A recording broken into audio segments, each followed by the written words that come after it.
Bonjour à tous. Excusez-moi pour les quelques minutes de retard. Je vais vous présenter Gwylen. Gwylen, c'est un projet qu'on a initié avec Mathieu. On est tous les deux architectes ingénieurs de formation. On a créé la société début 2020 et on a été rejoint par ma sœur Delphine il y a 2 ans. Gwylen, c'est le nom en breton de la Vilaine. Donc la Vilaine, vous connaissez peut-être, on connaît l'Ille-et-Vilaine, le département. Et donc c'est le plus long fleuve breton qui prend sa source en bordure du département de la Mayenne, qui s'écoule à travers la Bretagne et se jette dans le Morbihan. On connaît le Morbihan, petite mer, le Morbihan c'est la grande mer. Moi je suis originaire des rives de son estuaire et c'est un estuaire qui s'envase depuis les années 70 parce qu'on y a construit un barrage qui avait pour but de constituer une importante réserve d'eau douce. Et cet envasement en fait se trouve autour des barrages mais aussi dans les ports, c'est-à-dire que les ports sont conçus pour ralentir les courants, diminuer la houle, et donc inévitablement on crée de l'envasement. Donc c'est ce qu'on appelle sédiment marin, c'est de la vase. C'est un composé, il y a 5 composantes principales. On a de l'argile et des limons, du sable, des déchets coquillés, des résidus d'algues et du sel. Ces 5 composantes, elles se retrouvent donc dans le fond des ports qui ont la nécessité d'évacuer ces sédiments pour des raisons d'entretien. Parce que si on n'évacue pas ces sédiments, les bateaux ont un tirant d'eau qui n'est plus suffisant, le port ne fonctionne plus, les bateaux ne peuvent plus circuler. Donc les ports aujourd'hui déjà évacuent ces sédiments et un des objectifs du projet Gwylen, c'est de trouver un exutoire à ces matériaux. Il faut savoir qu'il y a des ports qui sont sous-utilisés aujourd'hui parce qu'ils n'ont juste pas d'endroit où déposer ces sédiments. Il y a une ressource qui est considérable en France. Elle représente à peu près 40 millions de mètres cubes, 35 millions de mètres cubes qui représentent à peu près 60% de la consommation nationale de béton. Donc c'est un volume de matériaux qui est un peu à notre disposition. Et on a mis au point un procédé innovant qui ne nécessite pas de cuisson haute température. Donc on ne rajoute pas de résine, pas de ciment. C'est-à-dire qu'on n'a pas de liant extérieur. On a vraiment un matériau qui se solidifie comme le ferait une roche quand un sédiment se transforme en roche sédimentaire. On a un procédé qui s'appelle la diagénèse qui modifie la structure du sédiment. Et bien nous, on s'est inspiré de ce procédé naturel pour mettre au point notre procédé de solidification. Du fait qu'il n'y ait pas de cuisson, on émet beaucoup moins de CO2 que des produits traditionnels. On a fait une ACV sur le critère carbone en 2021 qui montre qu'on émet 4 fois moins de CO2 qu'une terre cuite et à peu près 12 fois moins qu'un ciment. Donc il y a un vrai gain sur l'aspect CO2, énergie et les émissions associées à la production du matériau. Donc il y a cet aspect énergétique qui est important et puis l'aspect ressources, du fait qu'on valorise une ressource qui est déjà disponible. Ça nous évite de consommer des ressources de carrière comme c'est le cas des matériaux traditionnels. Ici, on a les parts d'émissions, donc là c'est très global sur le secteur de la construction. Le secteur de la construction représente à peu près 23% des émissions. Les matériaux de construction, dans leur globalité, c'est à peu près 15% des émissions de CO2 de la France. Et le ciment et la terre cuite représentent 8%. Donc c'est un impact considérable. Et ensuite, à côté de ça, il y a des enjeux réglementaires. Sur l'aspect sédiment, il y a une loi, la loi Leroy sur l'économie bleue, qui va interdire l'éclapage. Donc on va avoir des volumes encore plus importants qui vont être ramenés à terre. Donc une ressource disponible encore plus importante. Et puis un aspect réglementaire sur le secteur de la construction. Et puis un contexte plus global d'augmentation des coûts de l'énergie, problème d'accès aux ressources. Donc on essaie de répondre à toutes ces problématiques. Et on propose donc un matériau sans cuisson, 100% minéral, donc je le disais, sans résine.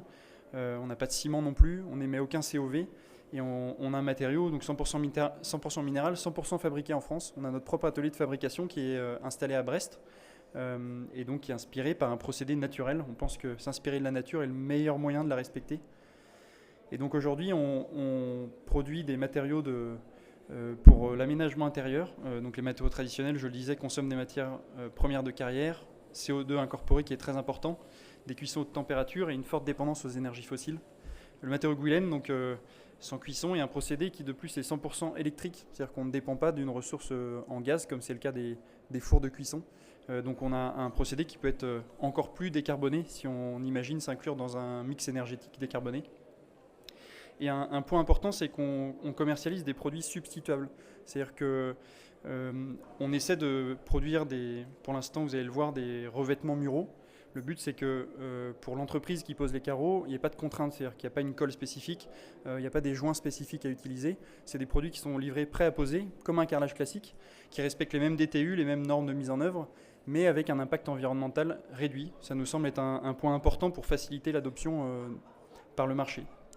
Et donc on développe une nouvelle matérialité, c'est un point qui est important pour nous, de travailler l'esthétique aussi de ce matériau, essayer de lui donner une identité qui est liée à son origine marine notamment, et une esthétique de la minéralité. Donc ce matériau, on vient le teinter dans la masse. Ici, on voit toute notre gamme de couleurs qui est composée de 21 teintes. Donc on a en fait une matière qui naturellement est un gris marron. C'est la couleur du sédiment solidifié. Et on rajoute des pigments, donc on a 10 couleurs. Chaque couleur est déclinée dans 2 nuances d'intensité. Donc on le voit, on a toujours une version intense et une version pastel de chaque teinte. Donc ça, c'est notre gamme un peu classique. Après, on peut aussi développer des couleurs sur mesure. On le fait pour certaines marques qui ont une identité de marque, par exemple, à respecter. On peut développer une couleur spécifique pour un client. On a cette dimension encore et cette flexibilité. On est une petite entreprise bretonne. Et donc on a 4 activités principales. Donc les applications de revêtement, il y a à la fois du sol et du mural. Les applications sol, on les a sorties en début d'année. C'est vraiment une sorte de tomette réinventée. On est entre la tomette et le carreau de ciment. J'en ai ici qui sont présentés. Notre stand est juste à côté. Donc si vous voulez venir les voir, il y a toute la gamme de couleurs. Et donc c'est un peu la tomette traditionnelle de terre cuite qu'on connaît, mais qui est colorée, teintée dans la masse et qui rapporte un peu de fraîcheur à ce côté très rustique ou traditionnel que peuvent avoir ces produits historiques. Et puis les applications murales intérieures, là on a une gamme un peu plus étendue, on a 5 formats dans 21 teintes. Donc on a différentes finitions, là on le voit pour une salle de bain, donc une douche, ça peut être utilisé en cuisine. On a différentes destinations et différentes finitions proposées. Et on a une deuxième activité, c'est un peu ce qu'on vient présenter aussi sur le salon, c'est qu'on peut être éditeur de mobilier en sous-traitance. Donc on peut faire par exemple des plateaux pour des tables, des plans vasques, des plans de travail, des choses comme ça.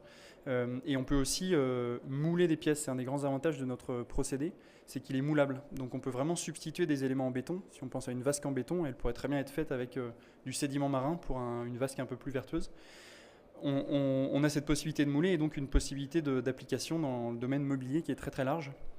Et puis on a une dernière activité qui est du sur-mesure. On peut aussi réaliser, là c'était une crédence par exemple, des architectes avaient dessiné un motif un peu spécifique avec des couleurs sur mesure qu'on a réalisé du coup en sur-mesure. Donc on peut le faire aussi pour des projets plus exceptionnels. Donc voilà, on essaie d'être cette petite clé. Je disais, on est une petite entreprise, on a un atelier de fabrication qui a quand même une capacité de production. Pour vous donner un ordre de grandeur, aujourd'hui on sait sortir à peu près 100 mètres carrés par semaine de revêtement. L'atelier a été conçu pour sortir jusqu'à 400 mètres carrés par semaine. Tout est fait à la main, donc un côté très artisanal. Et on est en train de développer donc une phase plus industrielle. On maîtrise beaucoup mieux notre procédé de solidification et le but est aussi de trouver des partenaires pour industrialiser. Je parlais de vasques ou d'éléments mobiliers.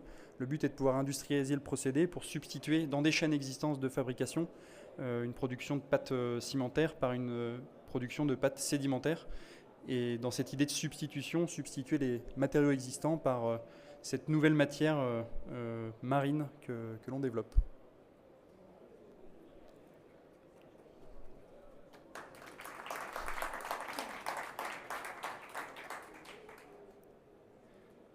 Est-ce que vous avez des questions peut-être sur le matériau ou ses applications? Oui. Alors on a différentes finitions. Actuellement, pour le mural, on a 2 finitions, une finition huilée et une finition cirée. On a pris des protections du commerce. Nous, on produit vraiment les carreaux.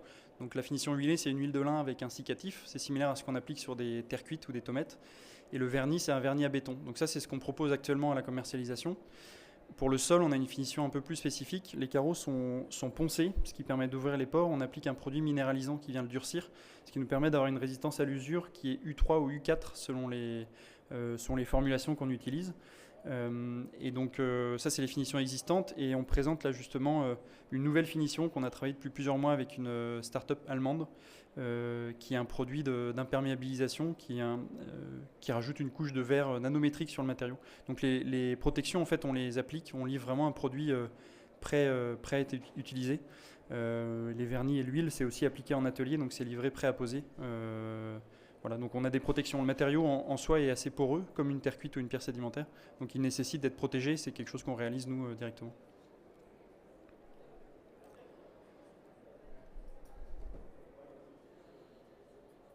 Oui. Oui. Oui, alors sur les essais de résistance, oui, on a fait des essais de compression notamment, pour se donner un ordre de grandeur de la résistance du matériau. On est entre 15 et 25 mégapascales en résistance en compression ce qui est un peu l'ordre de grandeur de la terre cuite, voire de certains bétons structurels. On a fait des tests de flexion aussi. Le matériau est minéral, on ne rajoute pas de fibres, pas de résine, donc on a vraiment des propriétés très proches d'une terre cuite dans ce qu'on peut se représenter. C'est vraiment un substitut aux terres cuites. On a aussi fait des tests de caractérisation alors sur des aspects thermiques notamment, où en fait on a une meilleure résistance thermique que des terres cuites. On a un matériau un peu plus poreux, légèrement plus léger qu'une terre cuite. Donc il y a aussi un intérêt sur d'autres applications bâtiments. Et donc voilà, faut se représenter une terre cuite avec un impact carbone et un impact environnemental plus faible. Oui, alors on l'a caractérisé justement assez récemment sur les propriétés d'isolation thermique. On est un peu meilleur qu'une terre cuite. En conductivité, on est moins conducteur de la chaleur qu'une terre cuite. Donc sur la résistance, et on a aussi des propriétés de régulation hygrométrique, parce que du fait qu'on n'ait pas de cuisson haute température, on ne déshydroxyle pas les argiles. Donc elles préservent les qualités de régulation hygrométrique qu'ont les terres crues. Donc c'est aussi une vraie qualité, si on pense à du bâtiment ancien par exemple, on a des propriétés de perspirance, donc de régulation de l'humidité de l'air, qui est aussi un gage de confort intérieur qui est de plus en plus regardé. Donc on a aussi ces propriétés qui sont préservées.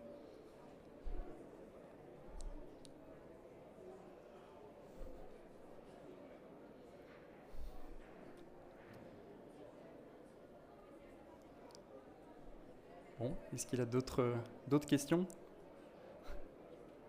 Pour revenir peut-être juste sur la façon de le poser, sur les revêtements, je ne sais pas quels sont vos domaines de compétences, mais pour les parties revêtements, je disais il n'y a pas de produit spécifique, donc c'est vraiment utilisable comme un carreau classique.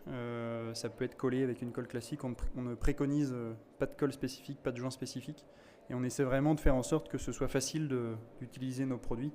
Donc pour l'instant ils ne sont pas rectifiés, donc c'est un point qu'on travaille pour encore améliorer cette facilité d'adoption. Et donc notre objectif, je parle dans la présentation beaucoup du secteur de la construction, parce que c'est un objectif un peu plus long terme que l'on a de substituer des terres cuites ou des bétons. Et donc on commence par des premiers marchés, donc notamment les revêtements intérieurs, la partie mobilier en sous-traitance, mais on a en parallèle des développements sur des produits de construction, donc on a cette perspective aussi d'industrialisation, même si ce n'est pas encore le cas aujourd'hui. Notre but est de travailler avec des industriels pour les aider à proposer des produits qui répondent aux nouvelles normes, avec ce nouveau procédé, cette nouvelle matière que l'on peut utiliser. On a vraiment l'avantage du béton, parce qu'il peut être moulé et avec des propriétés environnementales meilleures que les produits traditionnels.